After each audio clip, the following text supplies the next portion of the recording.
Así ve las cosas, tenemos que hablar de la guerra y cómo de alguna manera no lo estamos sintiendo aquí en los Estados Unidos, pero estamos en la mitad de una guerra. Vamos a hablar de eso, vamos a hablar de cómo se está pidiendo la renuncia de Kristi Noem, la secretaria de Seguridad Nacional. Hay una investigación en contra de Delcy Rodríguez por lavado de dinero. Imagínense, lo está investigando los Estados Unidos y ella sigue al frente de la dictadura allá en Venezuela. Y al mismo tiempo, Bobby Pulido ganó su primaria. Hablaremos de cómo Texas podría convertirse en un estado morado y lo que eso significa. Pero vamos a hablar de la guerra. Tenemos que seguir hablando de la guerra porque es una guerra en la que está involucrado el país donde vivimos, Estados Unidos. Lo interesante de todo esto es que quizás no estamos sintiendo la guerra aquí. No la estamos sintiendo cuando vamos al supermercado, cuando manejamos, cuando llevamos a los niños a la escuela, cuando vamos a trabajar, pero la guerra está presente y la guerra pudiera hacerse muchísimo más presente si Irán fuera un gobierno más duro. ¿O será esa una nueva estrategia del gobierno iraní? Hay una nueva palabra que se está utilizando, una nueva frase que se llama resistencia asimétrica. Lo que ha pasado es que en las últimas 24 horas los ataques de Irán en contra de los Estados Unidos, de otros países, no ha sido tan fuerte como las horas anteriores. Y entonces la pregunta es la siguiente, ¿será que el poderío militar de los Estados Unidos ya está afectando a Irán y ellos no pueden responder? ¿O que es una estrategia, es decir, están bajando el número de cohetes y de ataques en contra de los Estados Unidos para que esta guerra se extienda, se alargue y sea mucho más difícil para los Estados Unidos? El secretario de Defensa, Pete Hegseth, ha hablado de que esta guerra pudiera durar o 3 semanas u 8 semanas, que lo importante no es la duración, sino la efectividad. La realidad es que quizás tú y yo no lo estamos sintiendo aquí en los Estados Unidos, pero hay otros 11 países donde sí están sintiendo la guerra. Son países como Israel, por supuesto, los Emiratos Árabes Unidos, Omán, Arabia Saudita, Siria, Irak. Es decir, los países en el Medio Oriente en estos momentos están sintiendo la guerra de una forma mucho más directa, más efectiva de lo que tú y yo estamos sintiendo. Así que la siguiente pregunta es si los ataques en contra de Irán no son suficientes para decapitar al liderazgo iraní, lo que queda del liderazgo iraní, y si va a haber tropas físicas de los Estados Unidos, soldados de los Estados Unidos, que van a tener que llegar a Irán para ponerse en control de esa situación. Esa es la verdadera pregunta. Y si lo que estamos viendo en estos momentos en Irán es una estrategia del gobierno iraní para extender la guerra o si sencillamente se están debilitando. Esa es la verdadera pregunta. Muy bien. Pete Hegseth, el secretario de Defensa, a él, por cierto, no le gusta que le llamen secretario de Defensa, le gusta que le llamen secretario de Guerra del Departamento de Guerra. Muy bien. Él dice que Estados Unidos ha entrado en esta guerra con una sola intención: ganar. 4 days in, we have only just begun to fight. America fights to win, and in Operation Epic Fury, we are. May God's providence cover and protect our troops always. Estados Unidos está en esta guerra, dice Pete Hegseth, para ganar. Pero aquí quisiera recordar algo. La guerra es el fracaso. La guerra es el fracaso porque la guerra lo que significa es que fracasaron los políticos, no pudieron conversar, no pudieron llegar a ningún acuerdo. Fracasaron las negociaciones, fracasó la diplomacia. Es decir, la guerra es el fracaso y cuando se utiliza la fuerza es porque la diplomacia, la política no pudo funcionar. Así que empecemos con el principio este de que la guerra es el fracaso. Sin embargo, el presidente de los Estados Unidos, Donald Trump, insiste en que esta guerra era una guerra necesaria. No una guerra de elección, sino una guerra necesaria porque si no se atacaba a Irán en estos momentos, luego, dice el presidente, Irán atacaría a Israel y hacia los Estados Unidos. El gobierno norteamericano está absolutamente convencido de que si no atacaba en estos momentos, Irán poco a poco, en cuestión de semanas o en cuestión de meses, tendría suficientes armas nucleares, quizás, o armas estratégicas para atacar a todos sus vecinos. Aquí el presidente de los Estados Unidos explicando por qué el ataque era necesario. They've hit Qatar, they've hit UAE, they've hit Saudi Arabia, they've hit Oman. They were helping us negotiate. They got hit. Everybody got hit because they're evil and they're bad. It's a bad seed, and somebody had to do it. And it should have been done sometime during a 47-year period because so much death has been caused by them.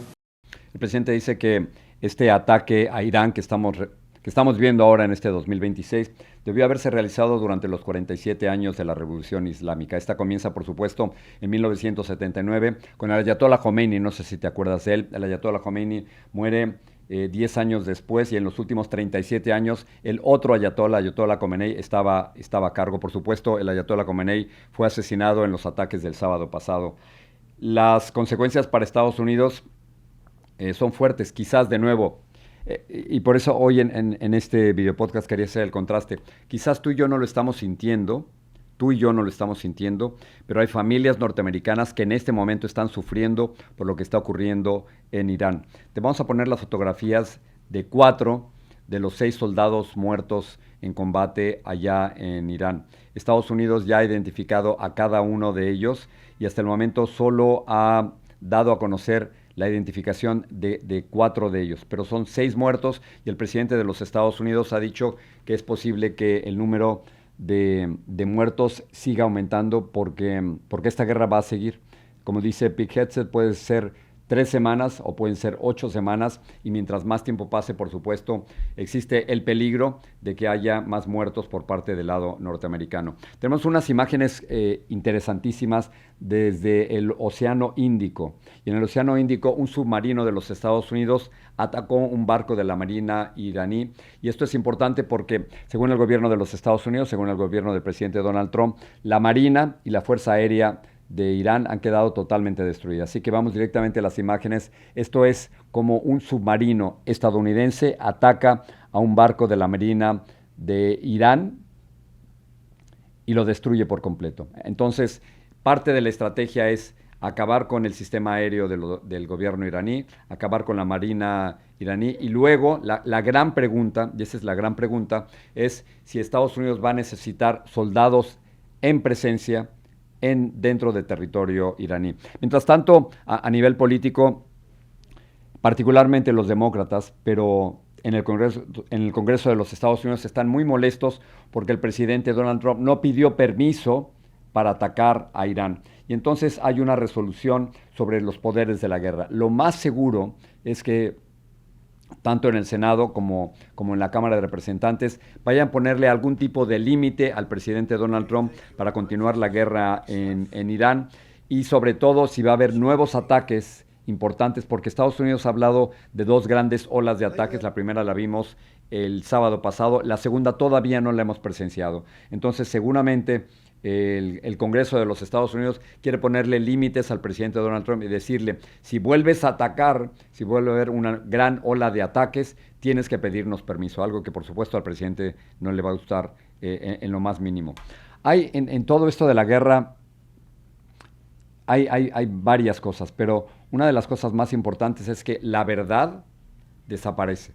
Lo primero que desaparece en una guerra es la verdad. No sabemos exactamente qué es cierto o qué no es cierto, porque ambas partes constantemente están promoviendo su punto de vista. Pero aquí hubo un ataque que el gobierno iraní está achacando al gobierno de los Estados Unidos el sábado pasado.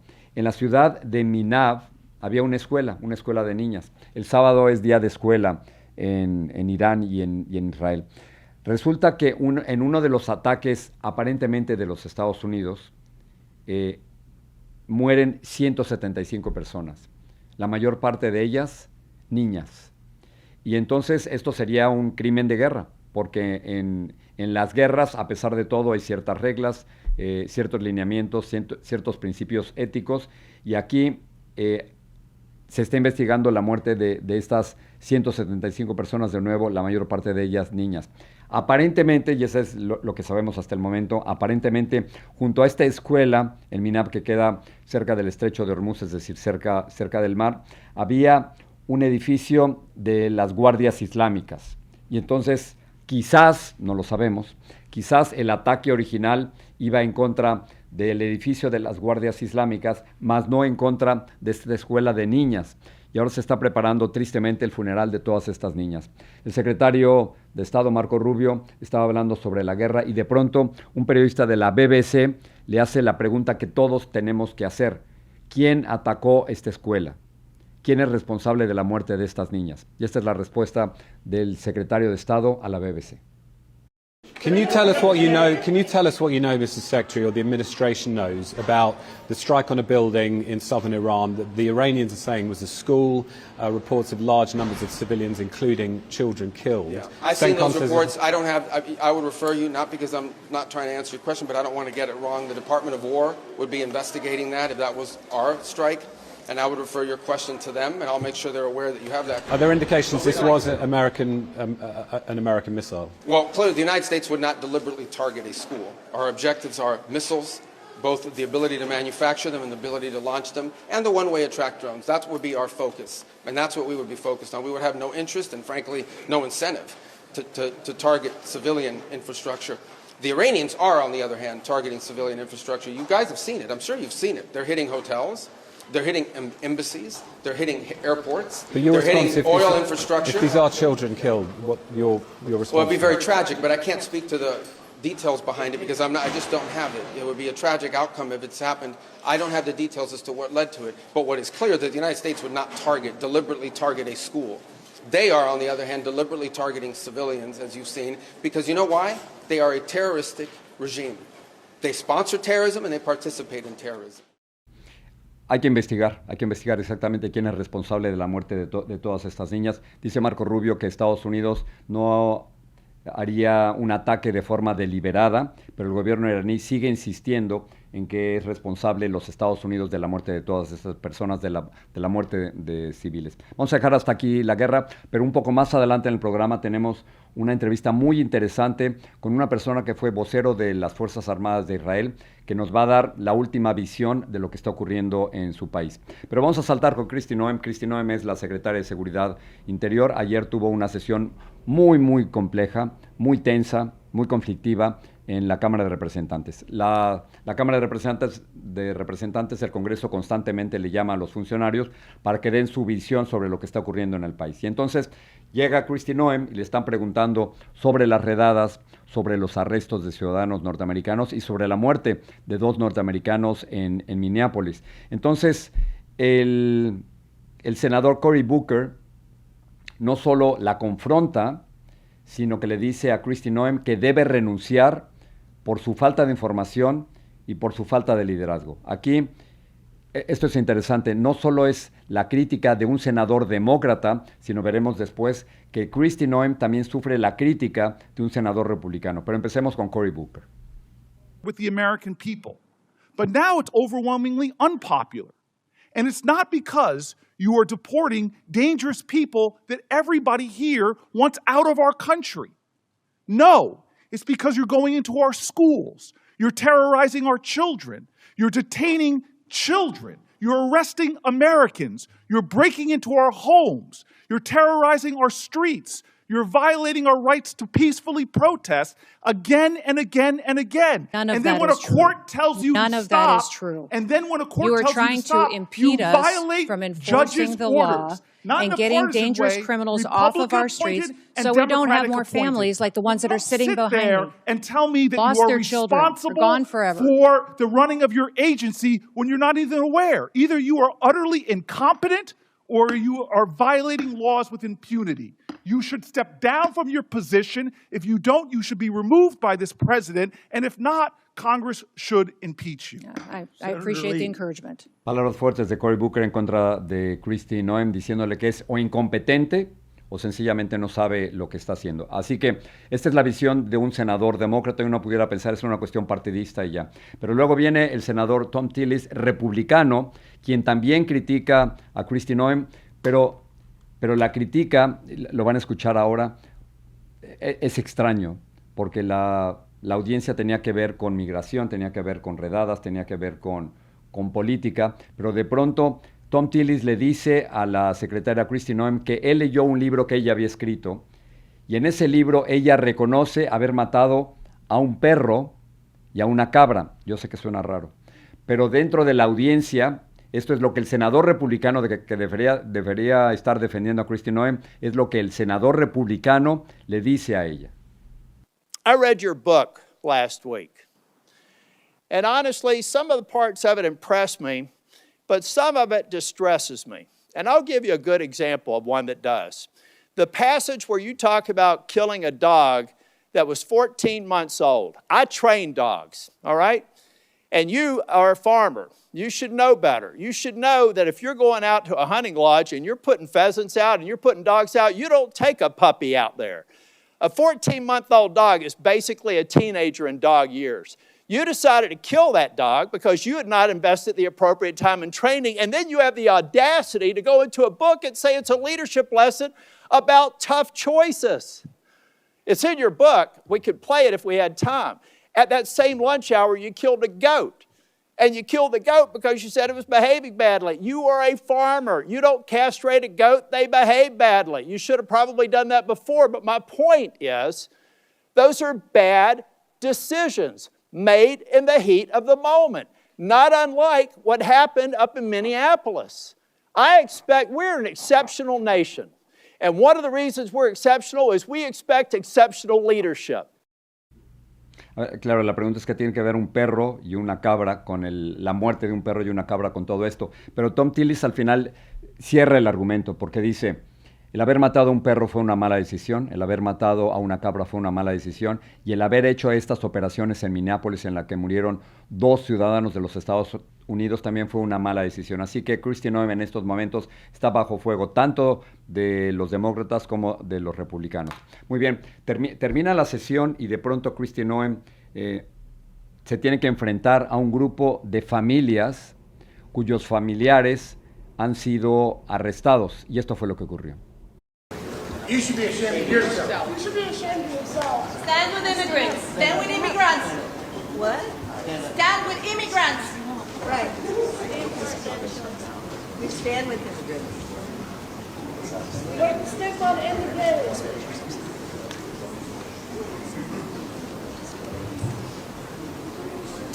You want to know who we are? We are families who lost loved ones to illegal alien crime. We are families who have families detained in an inhumane system, oppressing them, violating their basic human rights. No one is illegal on stolen land. Es de verdad complicado porque por una parte había un grupo de familias que habían perdido a alguno de sus miembros por ataques realizados por inmigrantes. Y es una situación realmente muy triste. Y por la otra, nos encontrábamos también en una situación de absoluta tristeza y desesperación de familias cuyos miembros habían sido arrestados. Y este enfrentamiento de familias es realmente un drama y una tragedia aquí en los Estados Unidos. Y todo ocurre en el contexto de las audiencias para escuchar a la secretaria de Seguridad Interna, Kristi Noem. Hubo elecciones ayer en varios estados, en Texas, en Arkansas, en Carolina del Norte, pero me voy a concentrar exclusivamente en Texas y a la pregunta de si Texas, que en las últimas elecciones ha votado por el Partido Republicano, se está convirtiendo en un estado morado. Esto lo que significa es que quizás los tejanos están empezando a dejar el Partido Republicano para irse más hacia el Partido Demócrata y por eso le llaman que es un estado morado o podría convertirse en un estado morado. Quizás la elección más interesante es la de James Talarico. James Talarico es un legislador estatal que quiere convertirse en el próximo senador y se va a enfrentar posiblemente en contra de George Cornyn si él logra ganar también su elección primaria. Entonces, la primera información importante es que James Talarico, que por cierto es un gran orador, y entonces él fue invitado al programa de Stephen Colbert en la cadena CBS y se ha hecho increíblemente popular,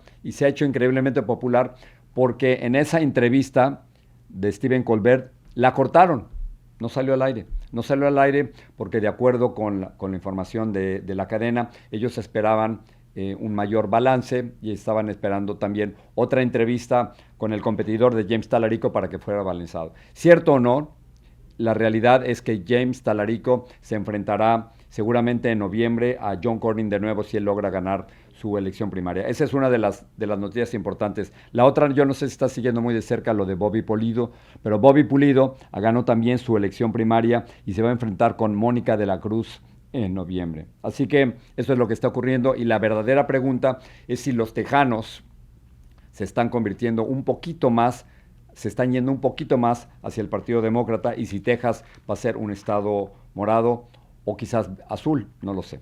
Muy bien, déjame terminar con dos cosas de América Latina. Una tiene que ver con el gobierno cubano, que ahora que se sienten presionados después de que cayó el Mencho, cayó el Ayatollah, cayó Nicolás Maduro, si ahora los que siguen es el gobierno cubano y entonces ahora sí se quieren poner las pilas. Miguel Díaz-Canel, en un discurso en el Consejo de Ministros, dijo lo siguiente: nos tenemos que centrar de inmediato en implementar las transformaciones urgentes, las más necesarias que hay que hacerle al modelo económico y social. 2026.